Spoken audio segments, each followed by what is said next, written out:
In the ever-turbulent world of the young and the restless, secrets are currency, treason is ineluctable, and love is frequently the first casualty of deception. This time, the storm centers around Sienna, the woman who formerly sounded like a fresh launch for Noah Newman, but who now stands at the center of a taradiddle so explosive it threatens to shatter not only their relationship, but the fragile trust binding the Newman family together. For months, Sienna played her part faultlessly. She was attentive, vulnerable, indeed fascinating in a way that made people lower their guard.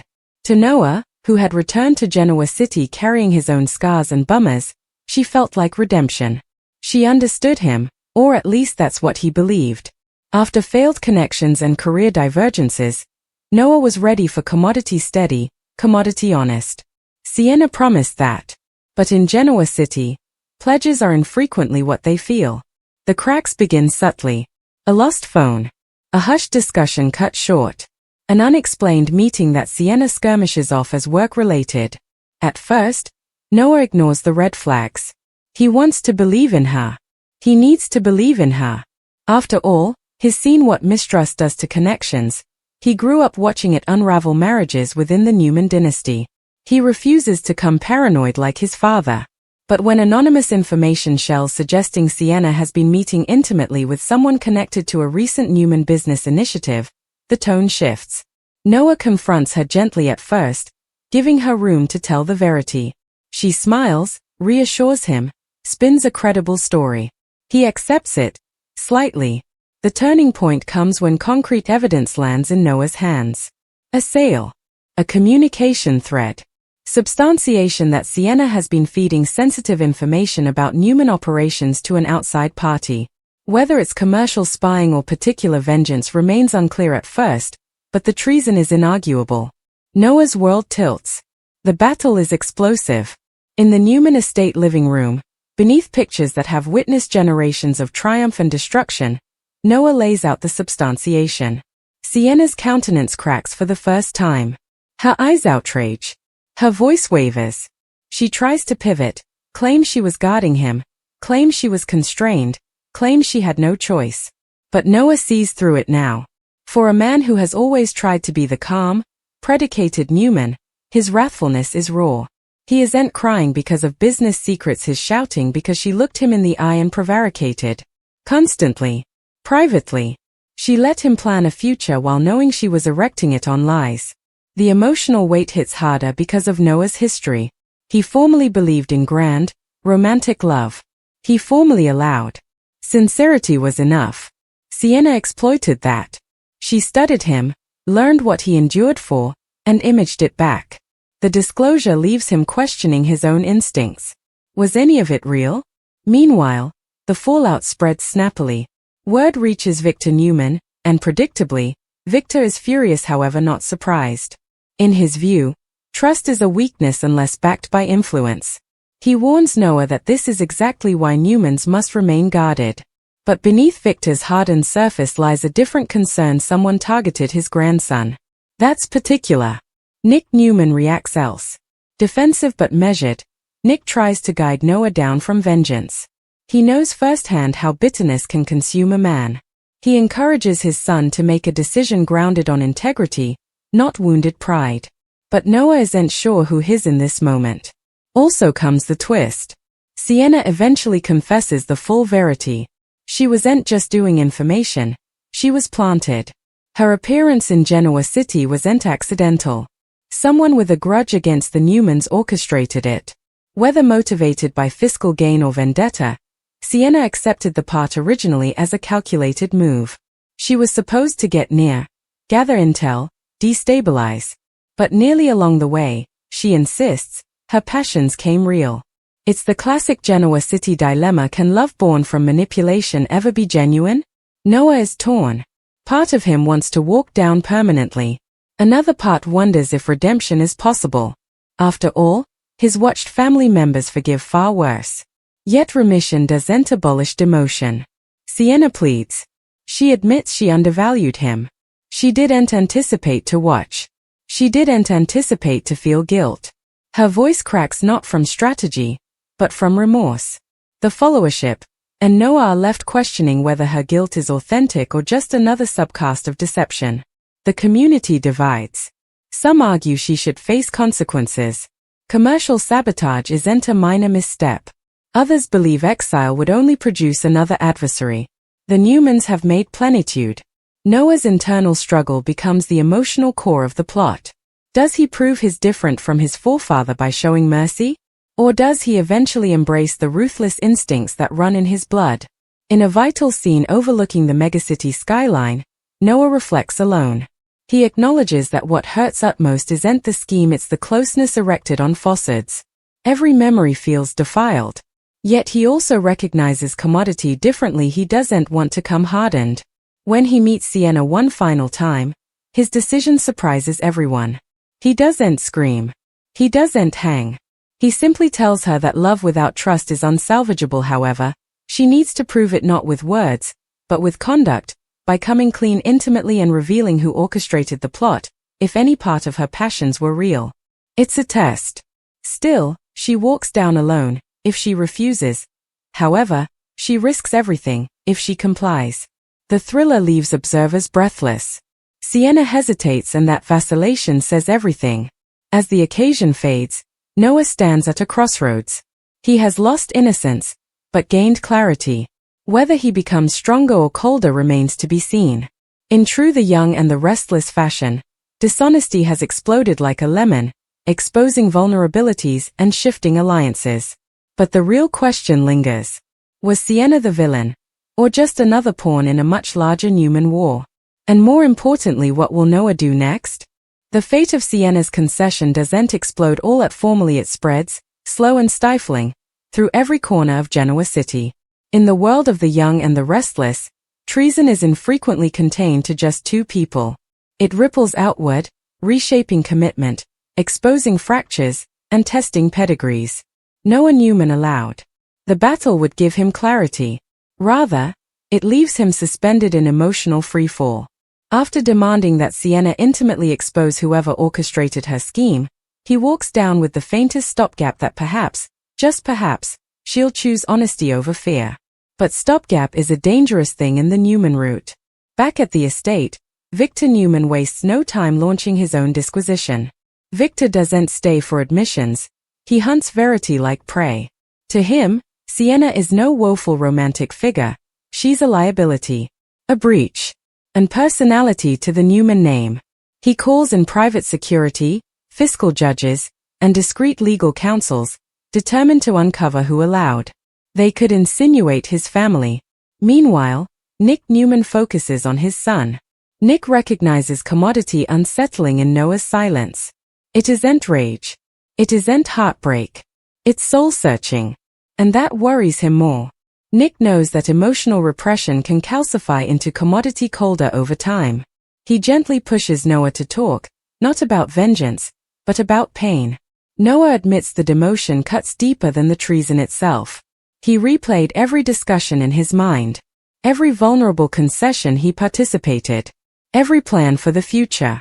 Was she calculating also? Measuring what could be weaponized? The idea that love was used as influence shakes him to his core. Across city, Sienna faces insulation.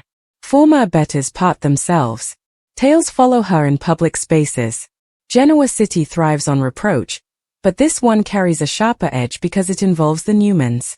She realizes snappily that there will be no quiet exit. However, she'll be ingrained a sissy and a felonious. If she disappears without speaking, however, she risks retribution from whoever planted her. If she speaks. And that's when the deeper subcast emerges.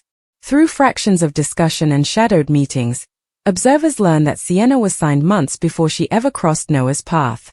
The mastermind of the plan remains retired, but hints suggest a rival commercial body nursing old grievances. The strategy was elegant: destabilize from within by exploiting the emotional vulnerability of the good Newman, the one least guarded. The irony? They undervalued Noah. He isn't naive presently. In a tense, candlelit scene, Sienna reaches out to him again. Not at the estate. Not in public. She chooses neutral ground, a quiet sundeck overlooking the megacity lights. She arrives without makeup, without performance. For formally, She doesn't lead with explanation. She leads with reason. She admits she was drowning in debt when she was approached. Promised fiscal security. Promised obscurity. She induced herself the Newmans were important enough to absorb minor leaks. She accounted that no real detriment would be done. Also she met Noah. Her voice trembles as she recounts the moment her assignment shifted from professional to particular. The first time he defended her in front of critics. The night he spoke about wanting a mate who believed in authenticity. She says she tried to walk down from the scheme also, but by that point, she was formally entangled. Pitfalls were inferred. Contracts inked. The people behind the plan made it clear: complete the charge, or face exposure and ruin. Noah listens, arms folded, expression undecipherable. He asks only one question: if I hadn't set up out, would you have told me? Silence answers him.